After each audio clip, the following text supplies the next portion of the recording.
Hello, food lovers from around the world. Today we will be traveling to France for a little delicious, flaky, buttery, and sweet pastry that is similar to croissant but not quite that complicated to make. It's called Kouign Amann. It's harder to pronounce than to make. You'll see in just a minute. We begin by making the dough. First, some warm water into a big bowl, sugar, and dry yeast. Give it a mix and allow the yeast to activate for 5 minutes. Make sure your water is not too hot or it will kill the yeast. Now we add the bread flour, melted butter, and salt. You have all the measurements in the description box of this video. We give it a little mix and add the vanilla extract. We continue mixing until we get a sticky and wet dough. Then we take it out on a well-floured counter and knead it until it becomes soft, pliable, and smooth. At the end of the kneading, it shouldn't be sticky anymore. This step will take about 10-15 minutes. If you prefer, you can do it with a stand mixer too. Make sure you add the extra flour as the dough really needs it. We oil the bowl and we put the dough inside. Cover it and allow it to rise in a warm spot for an hour and a half or until it doubled in size and it's puffy. Meanwhile, we make the seasoned sugar that we'll use later on. For this, we just mix sugar with salt. Yes, this pastry is sweet, but traditionally it has some saltiness to it too. You can add more or less salt according to your taste. We butter a muffin tin well and then put a teaspoon of the seasoned sugar inside of each one. We shake it well, coating all the sides with sugar. You know what will happen? When the pastries will bake, this sugar will caramelize on their sides and give them an amazing texture and taste. We dump the excess on a cutting board and put it back in the bowl as we'll use it later.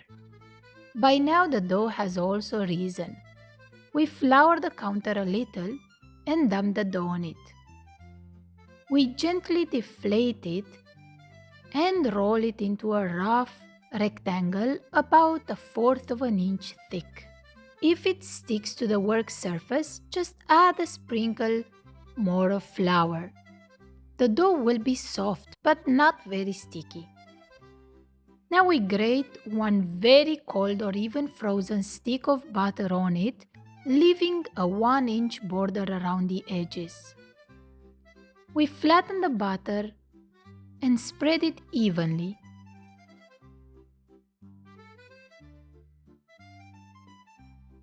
Then we fold widthwise into thirds, like this.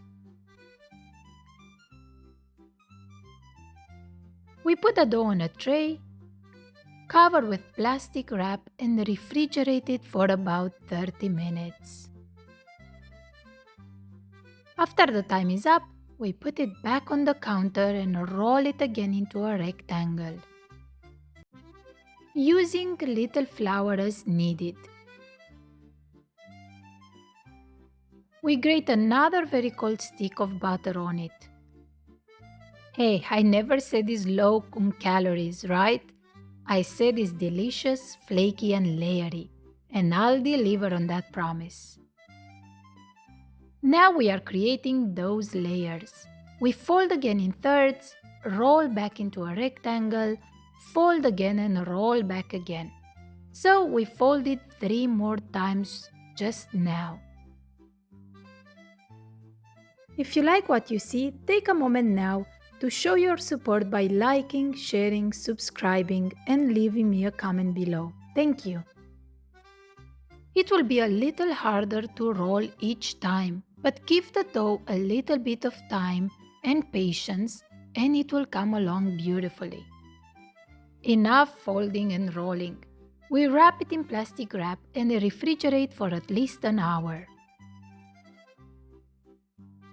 We sprinkle a generous amount of the seasoned sugar on the counter, we put the dough on it and sprinkle some more on top. This way nothing will stick. If you feel that the batter is too hard inside, allow it to rest for 3-4 minutes and then roll it into a large rectangle about 1/4 of an inch thick, topping with the sugar as needed.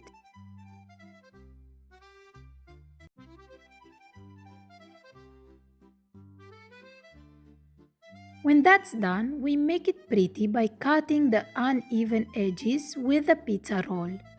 Don't worry, we won't waste them. They are as good as the rest of them. We cut the rectangle into 12 equal squares.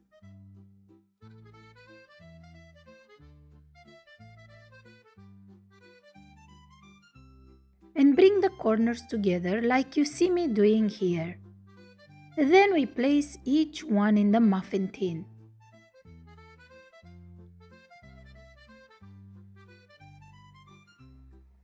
We top with the remaining sugar if you have any left.